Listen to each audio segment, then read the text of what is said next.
Chapter वही है बेटा, कॉन्सेप्ट है, कॉन्सेप्ट सोच वही अंदाज है।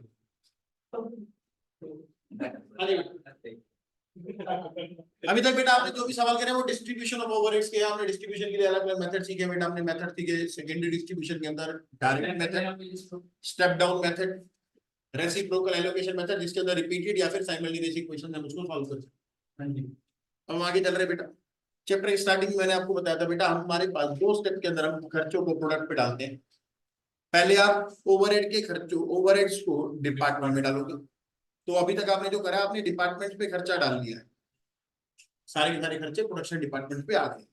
अब प्रोडक्शन डिपार्टमेंट के खर्चों को प्रोडक्ट पे डालना है, तो उसके लिए टेक्निक कौन सी सीखनी है बेटा, हमने अब्जॉर्प्शन ऑफ ओवरहेड्स। तो अब्जॉर्प्शन ऑफ ओवरहेड्स के बारे में हम बात करें।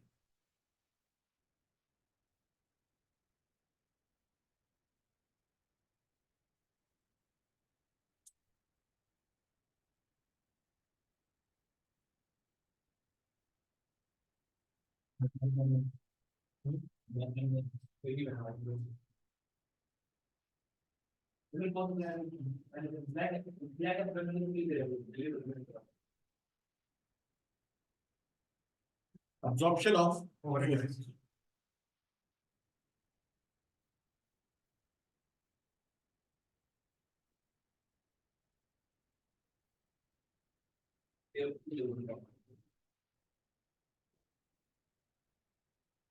तो बेटा अब्जॉर्प्शन का मतलब क्या होता है? अब्जॉर्प्शन का मतलब होता है बेटा एक ऐसी टेक्निक जिससे हम अपने खर्चों को प्रोडक्ट के ऊपर चार्ज करते हैं।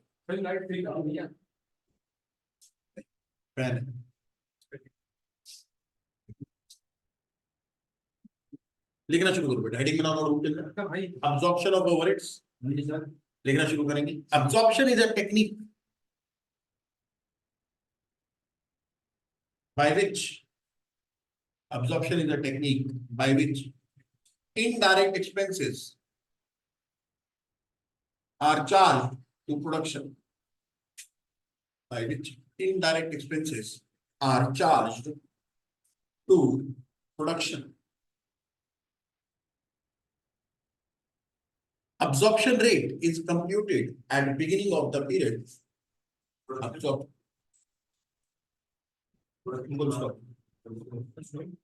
Absorption rate is computed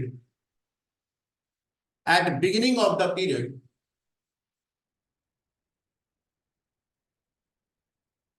using estimated data. beginning of the period, Using yes, beginning of the period using estimated data.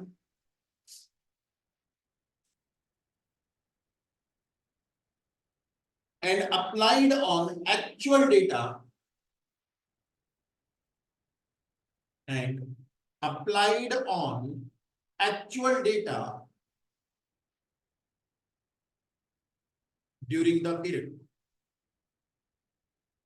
and applied on actual data during the period. तो बेटा पीरियड के beginning में estimated data से हम rate ढूंढते हैं और उस रेट को पूरे पीरियड में अप्लाई करते रहते हैं एक्चुअल डेटा के ऊपर, ठीक है। तो आपके पास जो अमाउंट खातों में रिकॉर्ड हो जाता है, जैसे ये बेटा हमने चित्र पहले भी कई बार बनाया है, क्या करने को लाइट ऑन कर स्कैन कर दीजिए बंद। हाँ क्यों पैसे आप पैसे लगा पीछे आ रहा मैं कह रहा हूं पीछे आ रहा सच में आ गया मेरे समझ गया गेम कर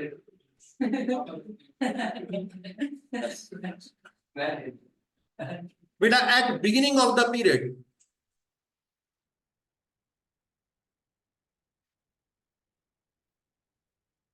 एस्टिमेटेड डेटा से, बेटा बातें नहीं करो,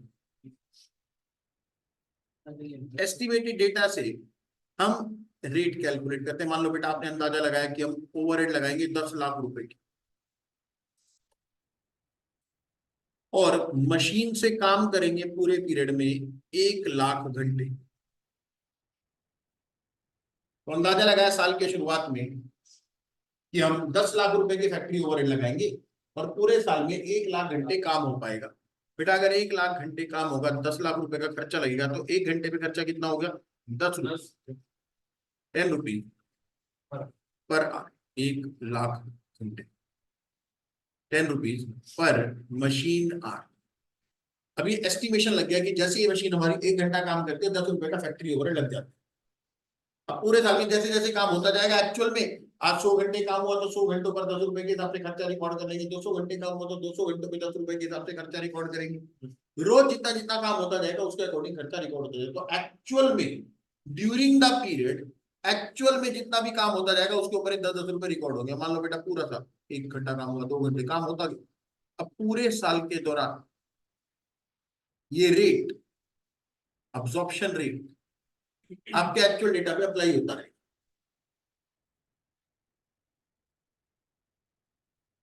एस्टिमेट हमने कहाँ से लगाया? पिछले साल से। एस्टिमेट पिछले साल से हो सकता है, पिछले साल तो बजट ही कंट्रोल चैप्टर नहीं करा हमने। हाँ पिछले साल को देख करके इस साल महंगाई वगैरह को एडजस्ट करके भी बजट बनाया जा सकता है। हाँ। तो एस्टिमेटेड डेटा से रेट निकलता है और एक्चुअल डेटा के ऊपर रेट हम अप्लाई कर रहे हैं। मान लो पूरे साल में आप कभी 200 घंटे काम करा, कभी 400 घंटे काम करा, कभी 500 घंटे काम हुआ, पूरे साल में आपने 90,000 घंटे काम कर दिया। ये एक्चुअल आवर्स। और हर घंटे पर आप रेट कितना रिकॉर्ड करते हैं सर? 10 रुपए। सर हम तो हर घंटे पर 10-10 रुपए रिकॉर्ड करते रहेंगे। रेट निकला कौन से डेटा से था? एस्टिमेटेड डेटा से। अप्लाई लेकिन कौन से डेटा पे हो रहा है? एक्चुअल डेटा पे। पूरे साल के दौरान अप्लाई होता रहा होता रहा होता रहा और पूरा साल बीत गया, 90,000 घंटे काम हुए थे।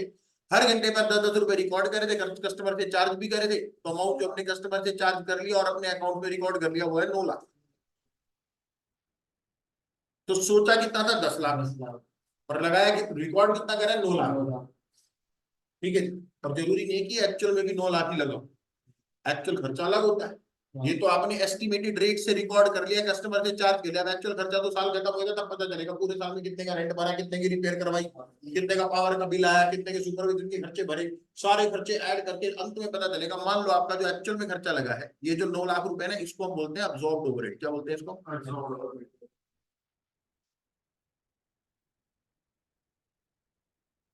इंटीग्रेटेड नॉन इंटीग्रेटेड भी किया था अंडर अब्जॉर्प्शन ओवर अब्जॉर्प्शन निकाले थे हमने वहां। तो ये होता है अब्सॉर्ब, जितना खर्चा आपने अपने खातों में लिख लिया है, कस्टमर से चार्ज कर लिया।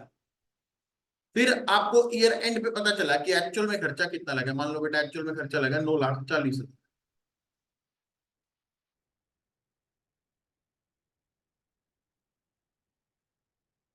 तो इसका मतलब आपने जो खर्चा रिकॉर्ड किया है वो एक्चुअल से कम रिकॉर्ड करा है, 40,000।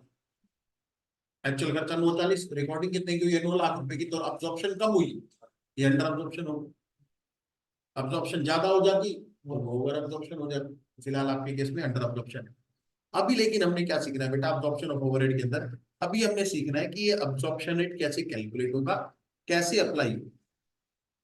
और फिर हम इस चैप्टर के अंदर तीसरा टॉपिक सीखेंगे। अभी तक आपने डिस्ट्रीब्यूशन करा, अब हम अब्जॉर्प्शन कर रहे हैं। और उसके बाद फिर हम देखेंगे कि अगर एक्चुअल ओवरहेड में और अब्जॉर्ब्ड ओवरहेड में कोई डिफरेंस है तो इस डिफरेंस का क्या किया जाए, यानी कि ट्रीटमेंट ऑफ अंडर और ओवर अब्जॉर्प्शन।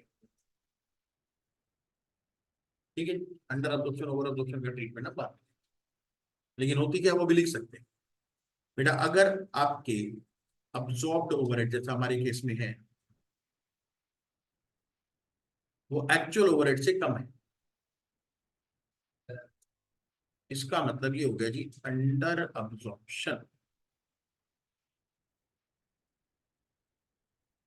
और अगर केस उल्टा है कि आपने अब्जॉर्प्शन ज्यादा कर लिया, अब्जॉर्प्शन होगी 9 लाख, खर्चा लगा 8.5 लाख, तो अगर आपके अब्जॉर्ब्ड ओवरहेड्स ज्यादा है एक्चुअल से, तो बेटा ये हो गई over absorption.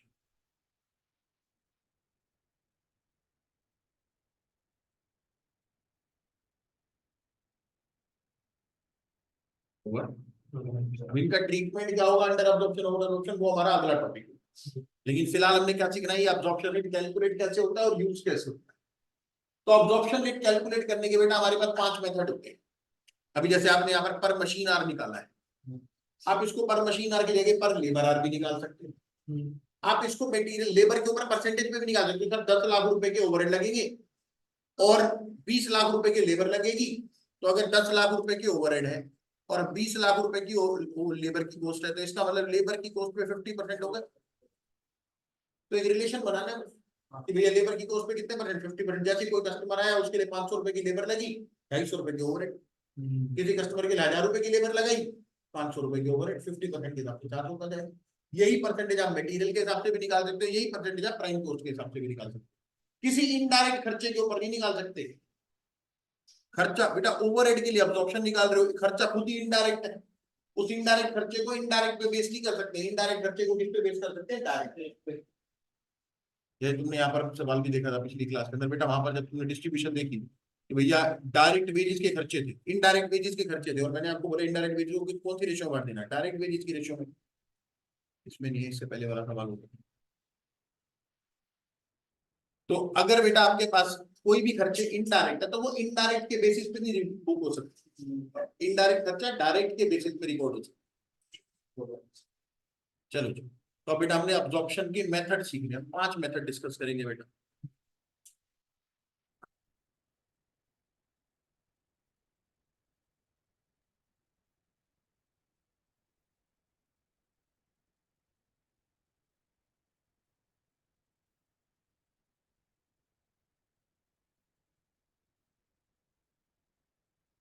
Methods of absorption rate. पहला मेथड,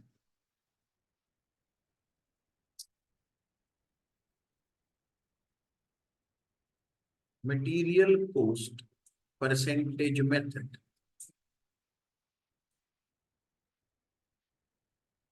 अब बेटा आपने ओवरहेड की परसेंटेज एस्टिमेटेड डेटा में मटेरियल के ऊपर भी निकाल सकते हो। जैसे भी आपने लेबर पे निकाली ना कि सर 20 लाख रुपए की लेबर लगेगी, 10 लाख रुपए की ओवरहेड लगेगी, यानी कि ओवरहेड जो है वो लेबर की कॉस्ट से 50%। आप ऐसे मटेरियल की कॉस्ट के साथ भी रिलेशन बना सकते हो।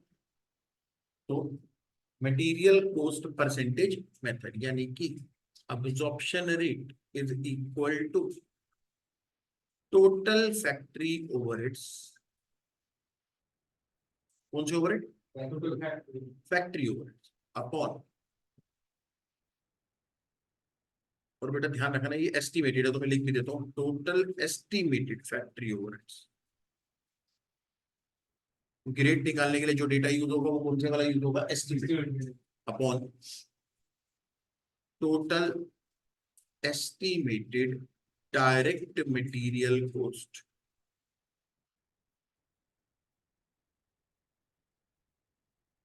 आप बेटा यही परसेंटेज लेबर के ऊपर भी कैलकुलेट कर सकते हो, लेकिन ध्यान रखना जैसे कैलकुलेट करोगे वैसे ही अप्लाई भी करनी है। अगर आपने मटेरियल के ऊपर ढूंढ लिया कि मटेरियल के ऊपर हमारे जो ओवरहेड होते हैं वो 60% होते हैं, अब कस्टमर का डेटा मिल गया आपको, ये कस्टमर आया है, उस कस्टमर के लिए आपने मटेरियल भी लगाया, लेबर भी लगाया, 500 का मटेरियल, 1000 की लेबर।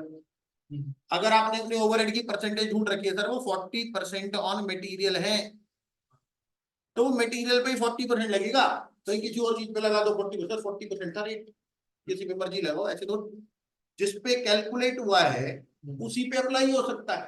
अगर आपका रेट कैलकुलेट हुआ है मटेरियल की कॉस्ट पे तो अप्लाई भी किसकी कॉस्ट पे होगा, मटेरियल की कॉस्ट, किसी और पे थोड़ी अप्लाई कर सकते। या फिर आप अपना लेबर वाला रेट निकाल लो,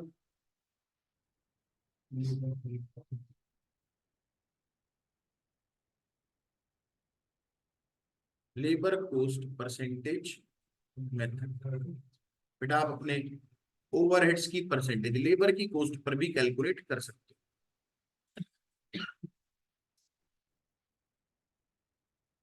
तो absorption rate is equal to total estimated factory overheads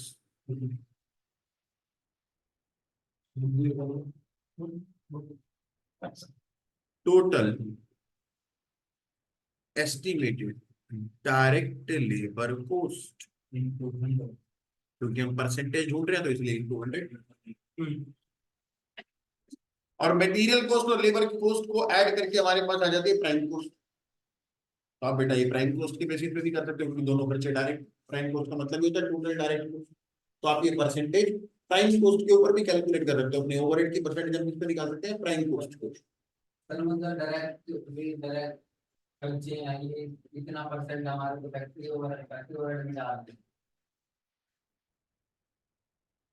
जो वैरायटी खर्चे ना उससे भी पता लग रहा हो कितने खर्चे उतनी हाँ, उसका मेरा इनडायरेक्ट खर्चा लग रहा है, लेकिन मेरे को अभी खर्चा क्योंकि इनडायरेक्ट है तो मुझे पता तो है नहीं कि पर यूनिट कितना है।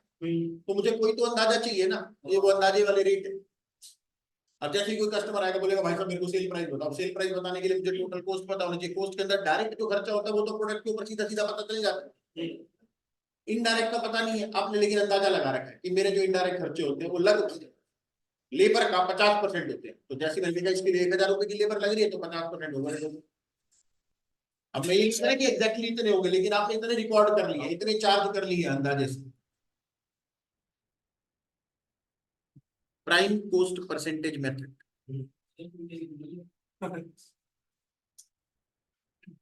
इन्होंने लगा रखा system material material cost percentage तो सही है।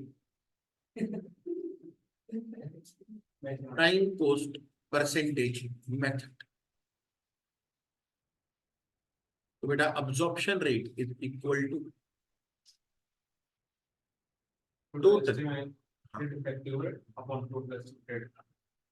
प्राइम कॉस्ट और फिर सारे खर्चे को हो जाएगा साइड ऐड कर प्राइम कॉस्ट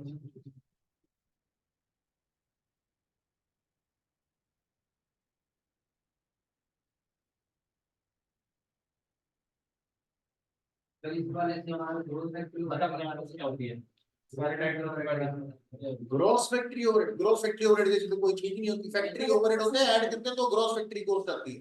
हां भाई ये बात इससे फैक्ट्री ओवरहेड पता चल जाएगी। कोई भी मेथड लगा रहे हो, आप जॉब कर रहे हो, पूरे साल के अंदर सर हमने 1,00,000 रुपए का मटेरियल, 2,00,000 रुपए की लेबर लगा दिया, फैक्ट्री ओवरहेड ऐड करने।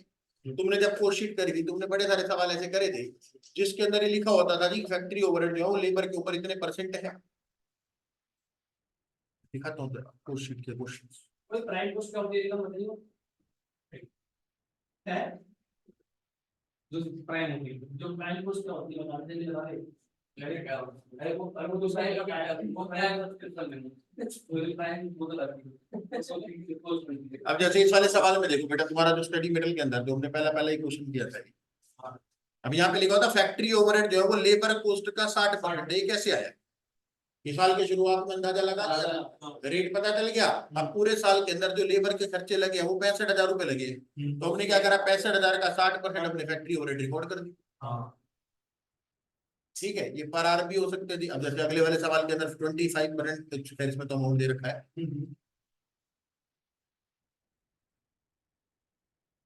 अब यहाँ पर ओवरहेड 16 रुपए पर यूनिट दे रखे हैं, ये पर यूनिट कैसे आया वो?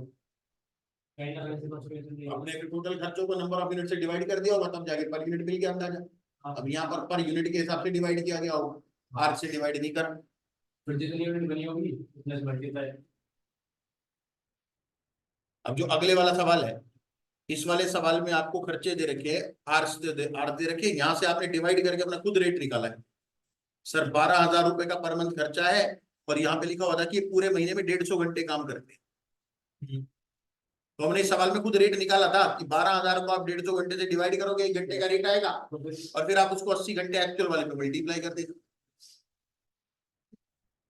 अगला सवाल यहाँ पर भी हमारे पास देखो आर दे रखे थे, और नीचे देखो क्या लिखा है, factory overheads are applied to jobs on production according to direct labour hour rate which is ₹2 per our. यहाँ पर डायरेक्ट लेबर आर रेट लग रहा है क्वेश्चन के अंदर। जो मेथड अभी तुम सीख रहे हो वही के वही लगे हुए ऑलरेडी।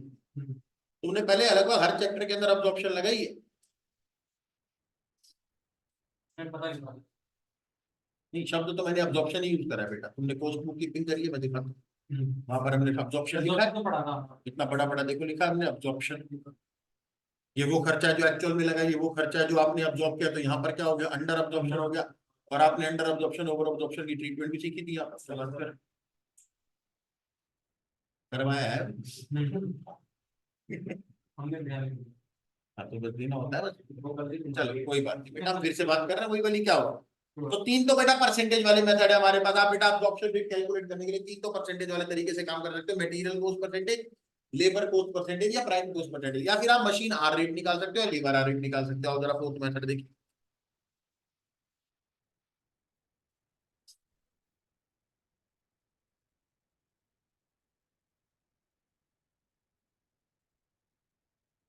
Machine hour rate.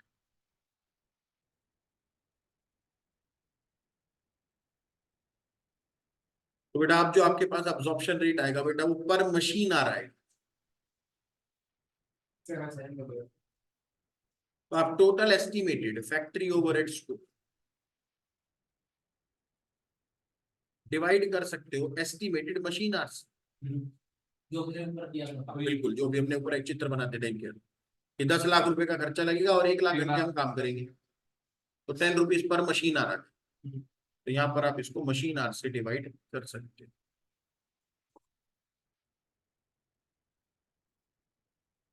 इसको मल्टीप्लाई बाय 100 नहीं करना क्योंकि ये पर आर आने वाला है।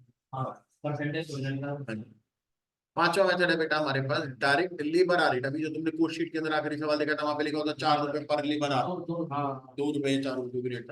तो लेबर आर रेट आप इसको पर लेबर आर के हिसाब से भी चार्ज कर सकते तो हो।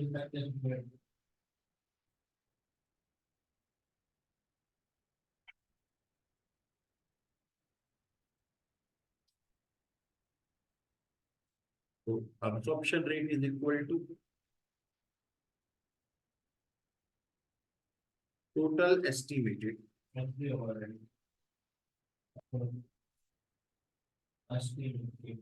आवर्स।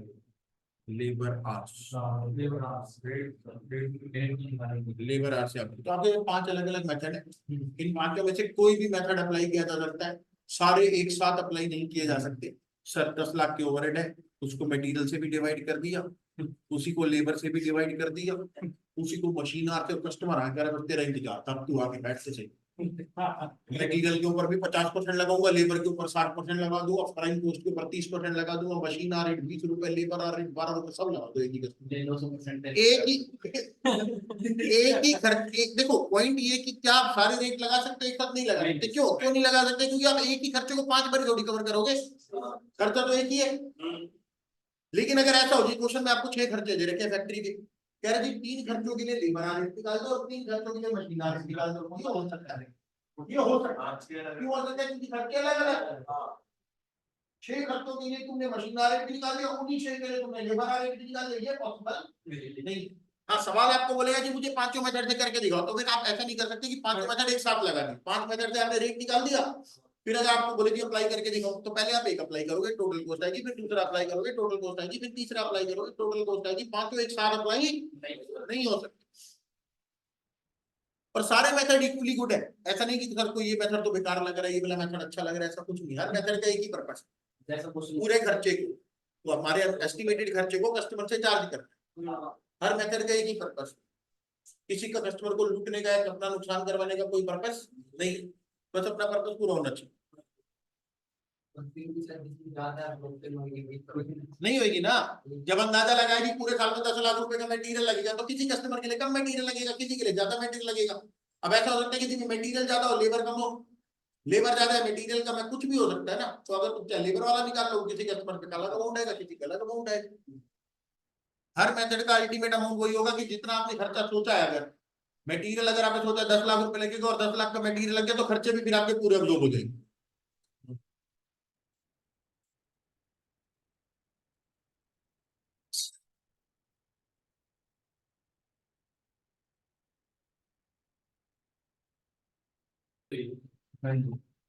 पहले सारे मेथड नोट करो, फिर करना है क्वेश्चन हम।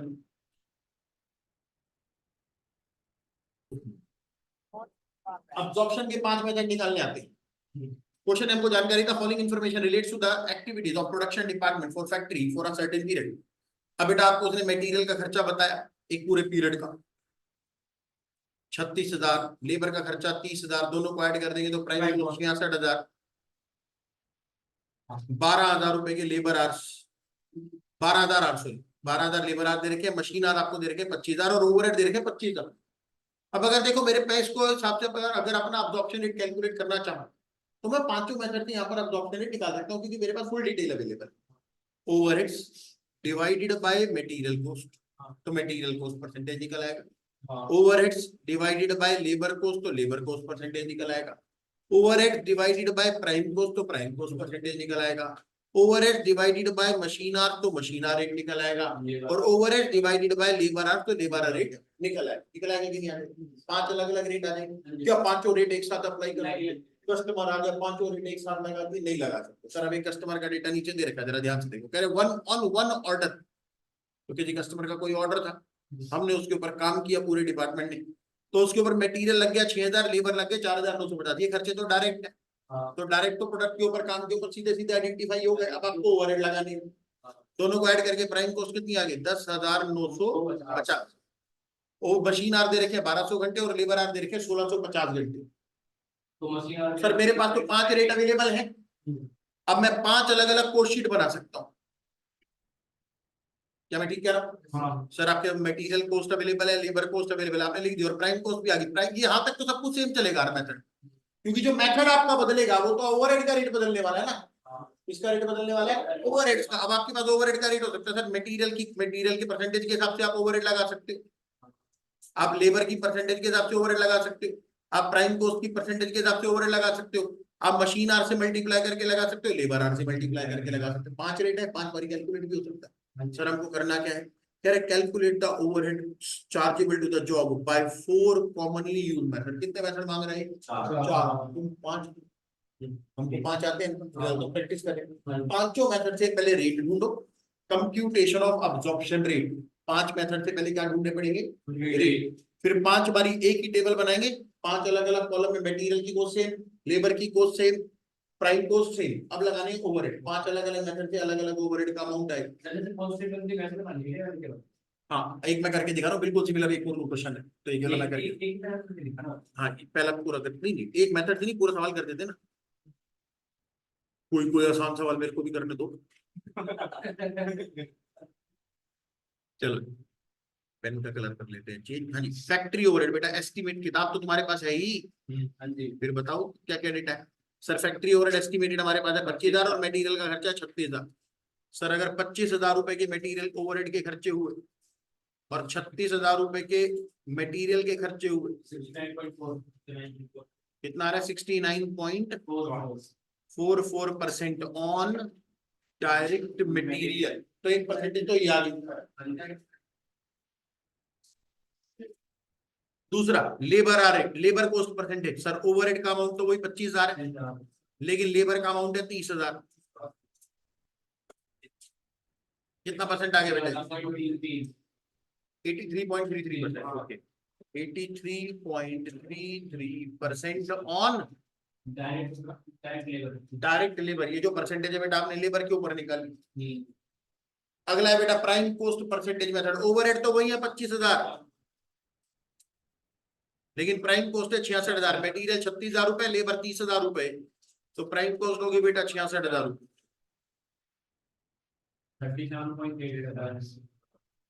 37.87 आगे क्या? 5.88%।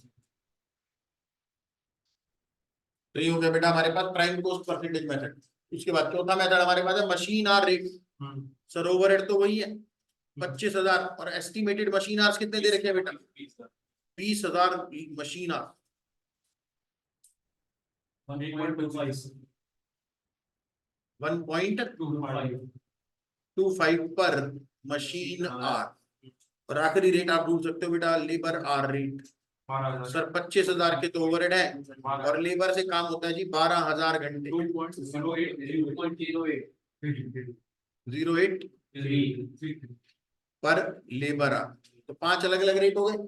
अब बेटा यही गई 5 रेट आप अप्लाई कर सकते हो, और हमको सिर्फ क्या ढूंढना है? ओवरहेड चार्जेबल ढूंढना है। सिर्फ हमको टोटल कॉस्ट बतानी है, तो मटेरियल लेबर प्राइम कॉस्ट का मतलब नहीं, आपको सिर्फ ओवरहेड चार्जेबल ढूंढना है।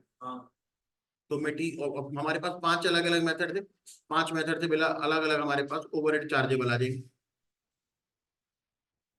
ओवरहेड्स बेटा पहला मेथड था मटेरियल कॉस्ट परसेंटेज, तो वो आया था हमारे पास 69.44%। तो मटेरियल इस वाले कस्टमर के ऊपर पता है कितने लग रहे हैं? 6,000। 6,000 मल्टीप्लाई बाय कितना? 69.44%। तो ये आ जाएंगे बेटा ओवरहेड्स 4,100 4166। ठीक है, दूसरा वाला था जी आपके पास लेबर कॉस्ट परसेंटेज, आपने बेटा परसेंटेज ढूंढी लेबर के ऊपर 83.33%। तो लेबर की कॉस्ट इस कस्टमर पे कितनी लग रही है सर? लेबर की कॉस्ट लग रही है 4,950, और हम कितना चार्ज करते हैं सर? बेटा ये तो कस्टमर तो एक्चुअल में है ना, तो एक्चुअल डेटा के ऊपर रेट अप्लाई होता है 4,950 multiply by 83.33% on labour cost 4125। Prime cost के ऊपर भी आपने बेटा परसेंटेज निकाली हुई थी, 10,950 की बेटा प्राइम कॉस्ट है, उसके ऊपर आपने परसेंटेज ढूंढी थी 37.88%। सर हमारे ओवरहेड जो है वो प्राइम कॉस्ट के ऊपर 37.88% है। 4147.86 वेरी गुड। चौथा मेथड था बेटा हमारे पास मशीन आर रेट।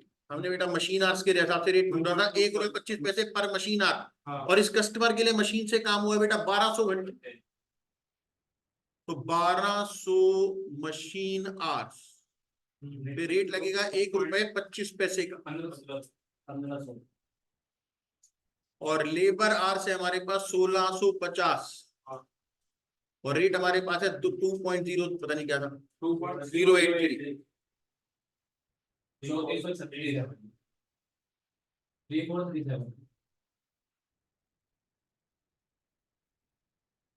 तो बेटा ये 5 मेथड से 5 अलग अलग ओवरहेड हमारे पास आ सकते हैं। ये ओवरहेड का नाम क्या है?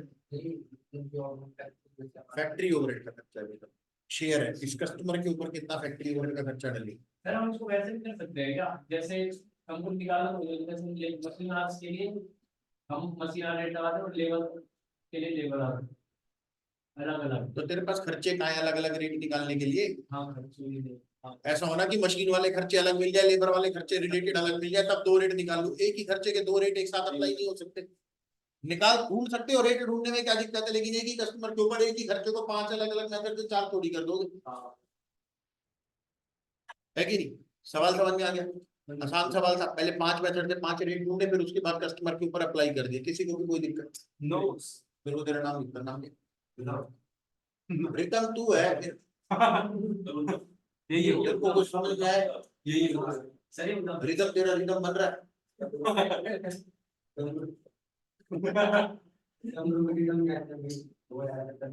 अरे तो पहले तो फ्लो चल रहा है। हाँ वो दोनों पड़ेगा। हाँ ये सवाल करो। ये सर ये क्वेश्चन दे रहे तो हार्ड होता है तो हमको अरे ये वही का वही सवाल है भाई, कॉपी है उस क्वेश्चन की। देख एस्टिमेटेड डेटा दे रखा है, मटेरियल का खर्चा दे रखा है, लेबर का खर्चा दे रखा है, ऐड करके प्राइम कॉस्ट भी दे रखी है। Thank you.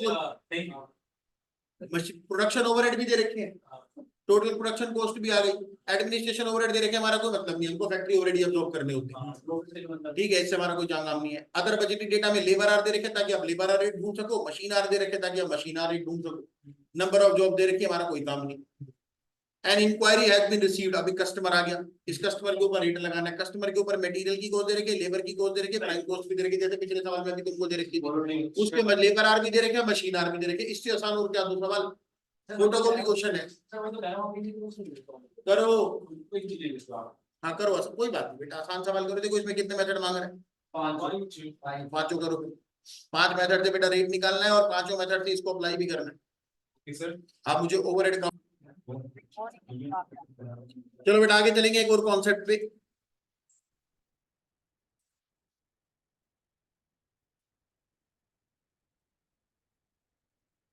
तो बेटा अभी आपने मशीन आर रेट भी देखा, आपने अब्जॉर्प्शन रेट के अंदर हमने अब्जॉर्प्शन रेट में 5 मेथड करे, उसमें से एक मेथड था machine hour rate. Machine hour rate के बेटा बड़े क्वेश्चंस भी आते हैं, जिसके अंदर आपको देखो वो निकालना तो आपने अब्जॉर्प्शन रेट है, अब्जॉर्प्शन रेट का फॉर्मूला हो गया जी total estimated factory overhead upon machine hours. लेकिन अब सवाल के अंदर टोटल ओवरहेड एक साथ नहीं मिलेंगे, आपको अलग अलग खर्चे दे रखे होंगे, रेंट, इंश्योरेंस, डेप्रिसिएशन, रिपेयर वगैरह वगैरह। अब आपको ये देखना है कौन से खर्चे लेने हैं, नहीं लेने, कितने लेने हैं, फिर डिवाइडेड बाय मशीन आवर्स करना है, मशीन आवर्स में भी कौन से मशीन आवर्स यूज होने चाहिए नहीं होने चाहिए। तो एक फुल फ्लैज बड़ा क्वेश्चन हो सकता है जिसके अंदर आपसे सिर्फ मशीन आवर रेट मांगे। तो जरा हम उसके लिए एक फॉर्मेट बनाएंगे, computation of machine hour rate.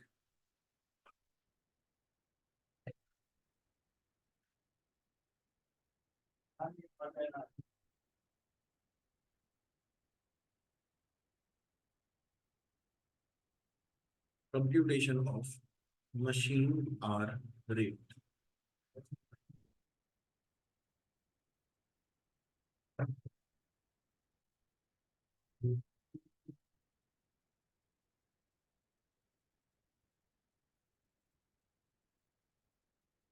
एक कॉलम होता है बेटा टोटल और एक कॉलम होता है पर, ज्यादा रहा ऐसा कुछ पर्टिकुलर्स।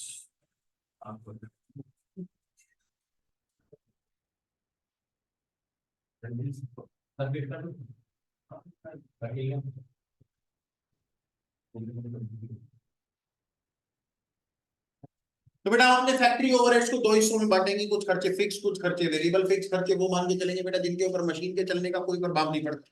मशीन कम चलाओ या ज्यादा चलाओ वो खर्चा उतना ही रहेगा, जैसे रेंट, मशीन का इंश्योरेंस, सुपरवाइजर की सैलरी, तो उनके ऊपर मशीन के कम चलने ज्यादा चलने का कोई प्रभाव नहीं। लेकिन कुछ खर्चे ऐसे होते हैं जो मशीन के चलने पे डिपेंडेंट होते हैं, जैसे मशीन के लिए पावर जो लग रही है, मशीन का रिपेयर एंड मेंटेनेंस का जो खर्चा, मशीन के जो ग्रीसिंग और ऑयल का खर्चा है, कंज्यूमेबल बोलते हैं उसको, तो वो सभी खर्चे आपके वेरिएबल होते हैं।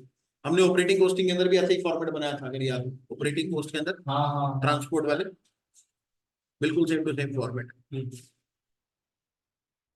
Fixed cost and variable cost. तो बेटा फिक्स्ड कॉस्ट वो खर्चे जो जिनके ऊपर मशीन के कम चलने ज्यादा चलने का कोई प्रभाव नहीं, हम उसको टोटल में लिखेंगे बिल्कुल सेम। हाँ हाँ, वहां पे पर किलोमीटर था भाई, और वहां पे गाड़ियों के खर्चे थे, यहाँ पर मशीन के खर्चे होंगे।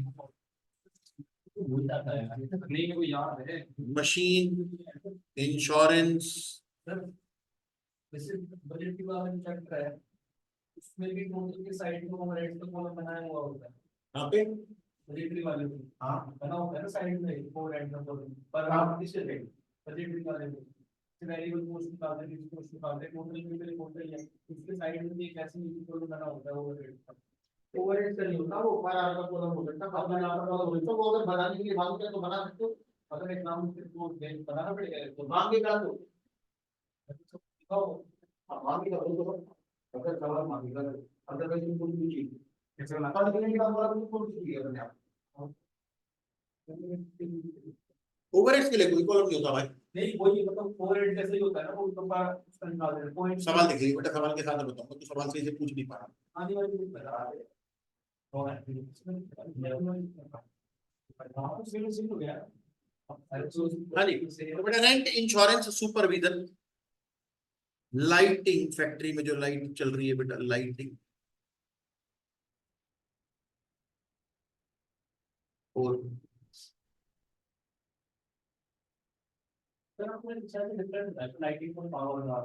पावर बेटा मशीनों के लिए चलती है, लाइट जनरल लाइटिंग है।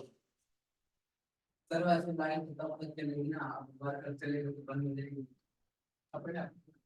जितनी देर तुम यहाँ पर बैठे थे और मैं नहीं पढ़ा रहा था, प्रोजेक्टर चल रहा था, नहीं पंखा चल रहा था, हाँ पंखा भी नहीं चल रहा था, नहीं फिर बंद कर दिया किसी भी मतलब तुम बैठे थे और मैं नहीं था तो पंखा नहीं चल रहा था, चल रहा फिर तो पंखा तो तुम तो थे ना।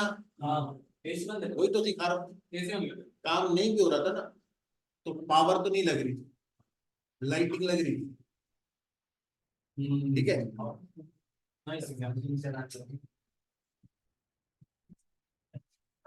और कोई भी बेटा और खर्चे हो सकते हैं, अदर फिक्स्ड एक्सपेंसेस लिख लो, क्वेश्चन के अंदर लैंग्वेज देखनी पड़ेगी, बातों पे ध्यान मत दो, सवाल पे दिया करो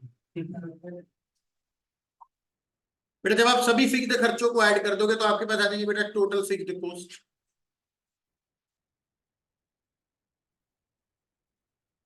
और इसको अगर आप मशीन आर से डिवाइड कर दो तो ये पर आर में कन्वर्ट हो जाएगी।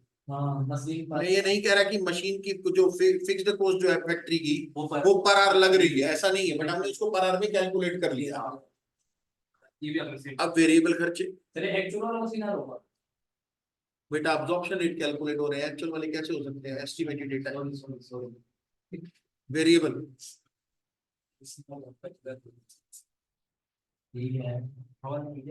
बेटा वेरिएबल कॉस्ट के अंदर हमारे पास होंगी पावर, और जो खर्चे बेटा वेरिएबल है हम उसको सीधा पर आर वाले कॉलम में लिखेंगे, चाहे सवाल में वो पर आर मिले या ना मिले, टोटल में भी मिल सकता है कि भैया टोटल पावर का खर्चा इतना है, तो हम उसको मशीन आर से डिवाइड करके पर आर में कन्वर्ट कर लेंगे।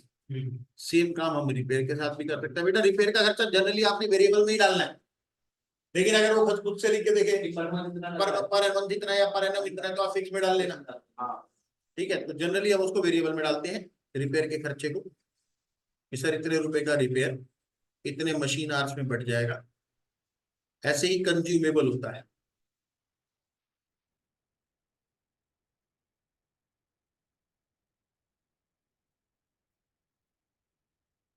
तो बेटा कंज्यूमेबल मतलब ऑयल ग्रीस वगैरह के जो खर्चे होते हैं, उसके जो खर्चे होंगे बेटा वो भी पर आवर में आप कन्वर्ट कर लोगे। फिक्स्ड कॉस्ट पर आवर आपके पास है, वेरिएबल कॉस्ट पर आवर आपके आएगा बेटा, उसके लिए नोट लिख पाऊंगा।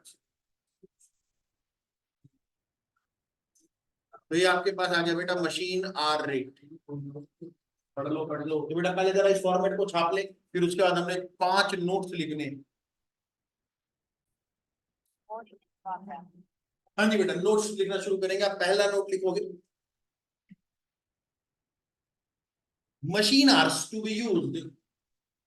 अब बेटा आपको ये मशीन आवर रेट अगर कैलकुलेट करना है तो आप खर्चों को, फिक्स्ड खर्चों को भी मशीन आवर से डिवाइड करोगे, वेरिएबल वालों को भी बार बार आपने मशीन आवर से डिवाइड करना है ना।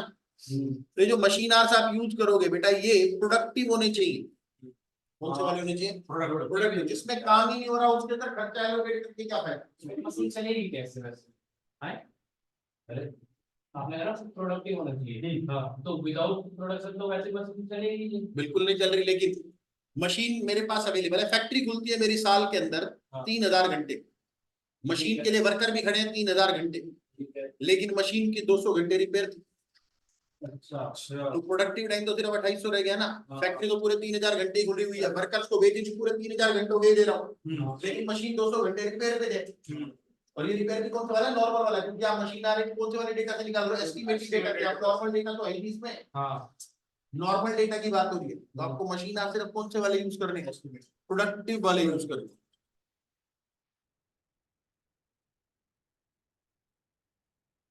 ठीक है जी, तो आपको प्रोडक्टिव मशीन आवर्स यूज करने पड़ेंगे। Shall be productive only.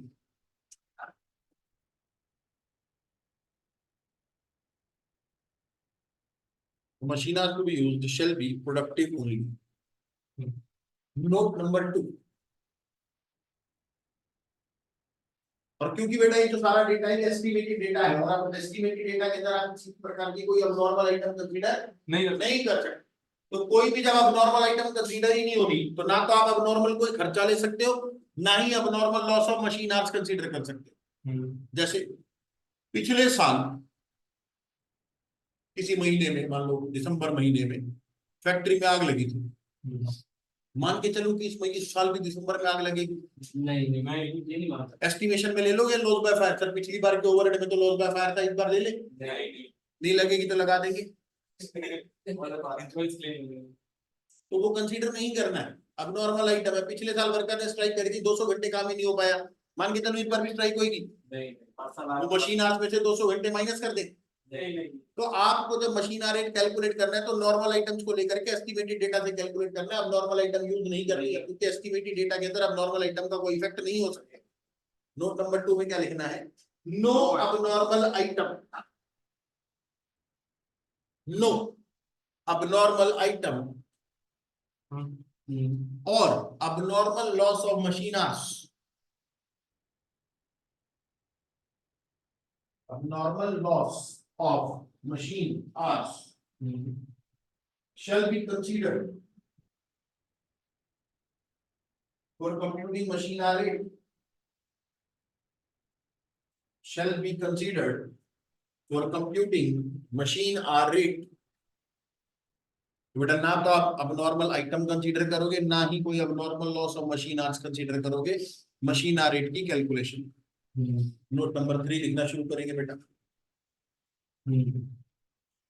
Repair and maintenance का जो टाइम है, अब आपको पता है बेटा मशीन खराब नहीं भी होगी तो भी आपको स्टैंडर्ड रिपेयर तो करवानी है।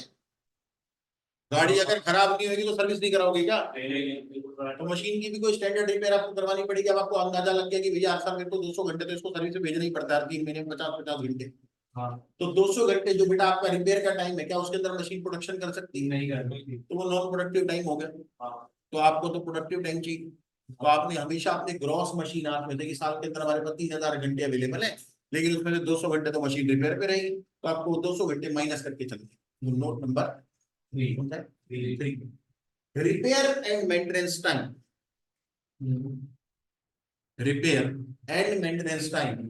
shall be considered as non-productive. Repair and maintenance time shall be considered as non-productive and shall be deducted from gross machine hours and shall be deducted from gross machine hours.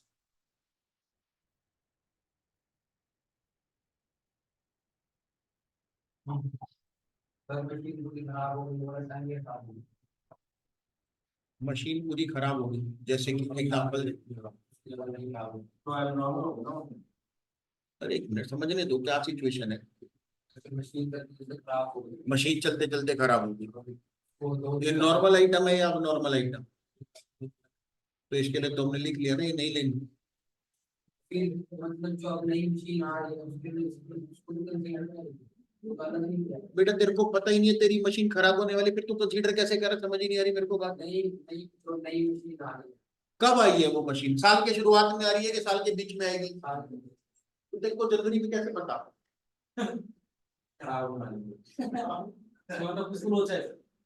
समझ में आ रही story? हम कब calculate कर रहे हैं? हम साल के शुरुआत में कैलकुलेट कर रहे हैं, पीरियड के बिगिनिंग में एब्जॉर्प्शन रेट कैलकुलेट हो रहा है। ठीक है, अब मान लो कि 6 महीने बाद वो मशीन एक्चुअल में खराब हो गई, अब आपको एक नई एब्जॉर्प्शन रेट की जरूरत पड़ेगी। क्योंकि नए खर्चे बदलने वाले, पुराने वाली मशीन का डेप्रिसिएशन अलग है, नई वाली मशीन का डेप्रिसिएशन अलग है, उसका रिपेयर का खर्चा, इंश्योरेंस का खर्चा अलग हो सकता है, अब नए अंदाजे लगेंगे, अब नए रेट आएंगे। लेकिन वो तब आएंगे जब नई मशीन आएगी 6 महीने बाद, अगर आई तो। स्टार्टिंग में हमको इस बारे में कोई इन्फॉर्मेशन नहीं, पॉइंट समझे ना, हम कैलकुलेट करते हैं। तो अगर आपको स्टार्टिंग में जिस चीज का अंदाजा लग सकता है ना, नॉर्मल इवेंट का, सिर्फ उसी को यूज करना है, हम नॉर्मल आइटम को यूज नहीं कर रहे हैं। हाँ जी, नोट नंबर 4 बेटा, जैसे रिपेयर एंड मेंटेनेंस का टाइम होता है ऐसे ही एक और टाइम होता है, उसको बोलते हैं set up time. Set up time तो मशीन को रेडी करना पड़ता है प्रोडक्शन के लिए। ठीक है, जैसे मान लो बेटा हमारे पास एक मशीन है, हम उस पे प्लास्टिक की बॉटल्स बनाते हैं, हम राउंड बॉटल भी बनाते हैं, सिलिंड्रिकल, हम ये ऐसे वाली बॉटल भी बनाते हैं, स्क्वायर वाली, कोक की बोतल भी बनाते हैं, फैंटा की बोतल भी बनाते हैं, है ना। एक ही मशीन से सारा माल बन सकता है, शेप ही अलग अलग है। प्लास्टिक ही जाना, पॉलीमर जाएगा, प्लास्टिक की जो गोलियां होती है वो पॉलीमर, तो पॉलीमर जाएगा, पिघलेगा, एक मोल्ड जो उसको प्रोडक्ट को शेप देगा। ये तुम देखते हो यहाँ पर, ये जो नीचे हमेशा डॉट होगा हर बोतल के नीचे, ये वो पॉइंट होता है जहां पर से उसने मशीन ने इस प्रोडक्ट को पकड़ के रखा होगा। ठीक है, बाद में इसकी कटिंग हो जाती है। जो घटिया प्रोडक्ट होते हैं 10 रुपए के अंदर भी अगर बोतल मिल होते हैं, उसके नीचे भी ये वाला पॉइंट होगा। 1000 की बोतल होगी तो भी नीचे ये वाला पॉइंट होगा, बस इसको स्मूथ कर दिया होता है। महंगी बोतल होती है तो नहीं, तो उसके तो वहां पे धागा लटक रहा होगा कोई ना कोई, तो बाद में उसके साथ खेलते रहते हो। ऐसे कोई ना कोई प्लास्टिक होगा प्रोडक्ट के अंदर, ऐसे उसको खींच खींच के खेलते रहते हो। कई बार फिर उसे दांत से काटने की भी कोशिश की है तुमने, मैंने भी करा है। ठीक है बात, तो पॉइंट ये है, अब प्रोडक्ट वो एक ही मशीन में बन रहा है सारा का सारा। अब जब वो एक ही प्रोडक्ट, इसके अंदर यहाँ पे ढक्कन पे भी इसके ऊपर स्टिकर लगाया, तुम्हारे पास कोई भी प्रोडक्ट होगा ना, सबके अंदर कोई ना कोई ऐसे जॉइंट वाला पॉइंट तुम्हारे को नजर आए, उसके साइडों में भी होता है, उसकी छिलाई कर दी जाती है। ये थोड़ा तो महंगा होता है, ये साइडों में छिलाई वाला नहीं है, अरे स्टील है वो।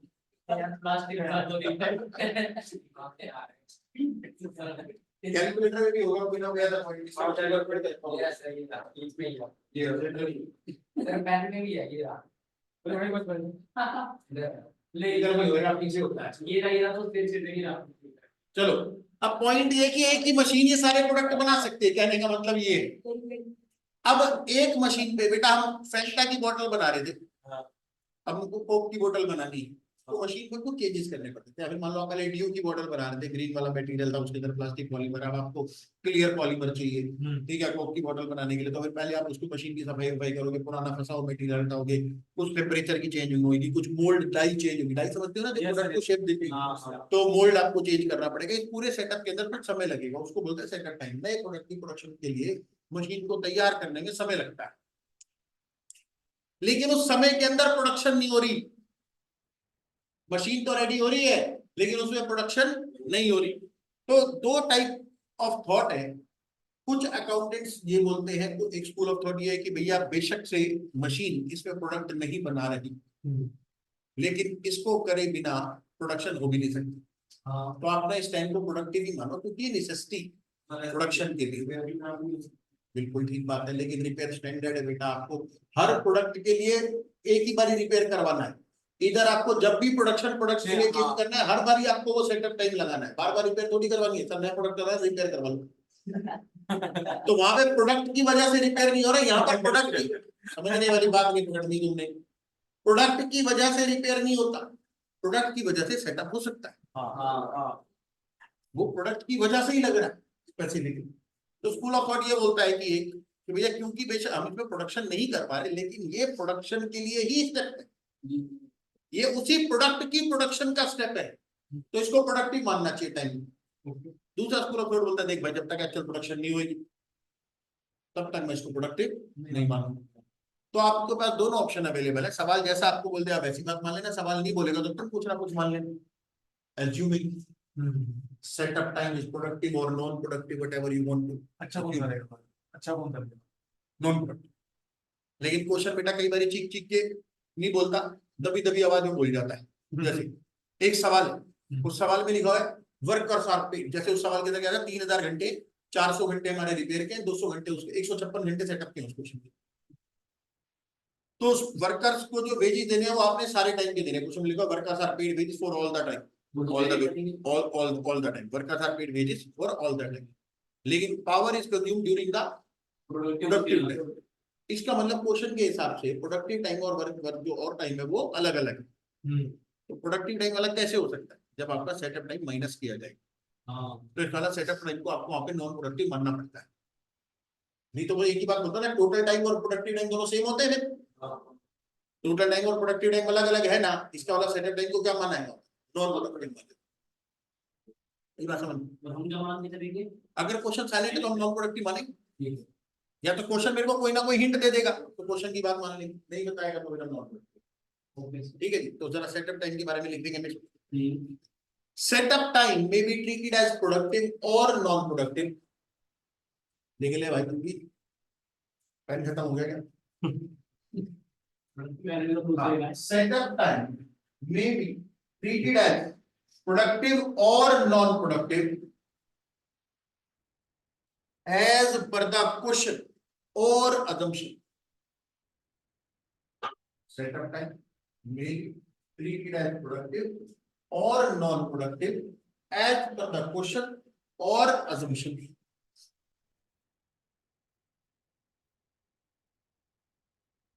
ठीक है, नोट नंबर 5। हमने बेटा ऊपर सारे खर्चे लिखे, एक खर्चा नहीं लिखा डेप्रिसिएशन। हाँ, डेप्रिसिएशन का मशीन के लिए बहुत महंगा खर्चा है। तो डेप्रिसिएशन का खर्चा बेटा सेमी वेरिएबल नेचर का होता है, ऐसा हमने ऑपरेटिंग कॉस्टिंग के अंदर भी सीखा था। जब आप गाड़ी को कम चलाओ या ज्यादा चलाओ, डेप्रिसिएशन दोनों पे लगना है, लेकिन दोनों पे बराबर नहीं लगनी। उस गाड़ी पे ज्यादा लगेगा जो गाड़ी ज्यादा चली, डेप्रिसिएशन मतलब लॉस इन वैल्यू। ऐसे सेम मशीन के साथ भी है। आपने दो मशीनें खरीदी, दोनों मशीनें एक साल पुरानी होगी, लेकिन एक मशीन ज्यादा चलेगी, एक मशीन कम चलेगी। तो डेप्रिसिएशन यूज के हिसाब से भी होता है और टाइम के हिसाब से भी होता है, इसलिए डेप्रिसिएशन कौन सा खर्चा होता है? Semi variable. तो आप उसको कहीं भी लिख सकते हो वैसे, लेकिन हम यूनिफॉर्मिटी के लिए क्या करेंगे? डेप्रिसिएशन के बारे में लिखो, if life of machine is given in years, if life of machine is given in years, तो बेटा अगर लाइफ ईयर्स में तो डेप्रिसिएशन पर ईयर आएगा, फिर हम उसको फिक्स में डाल देंगे।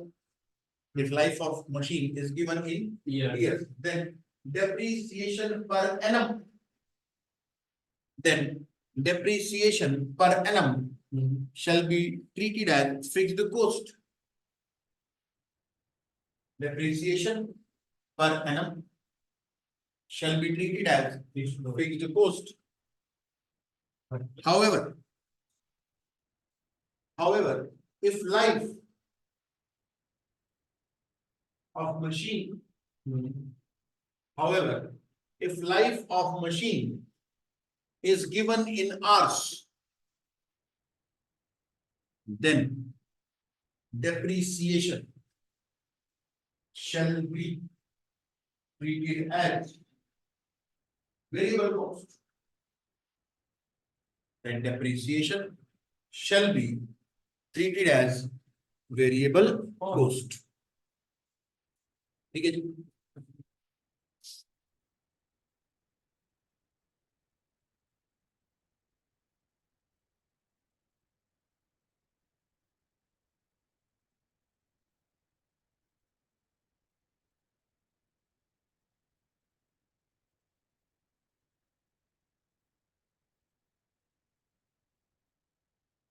बेटा आपको 54 के बाद केवल 56 क्वेश्चन घर पे करना है।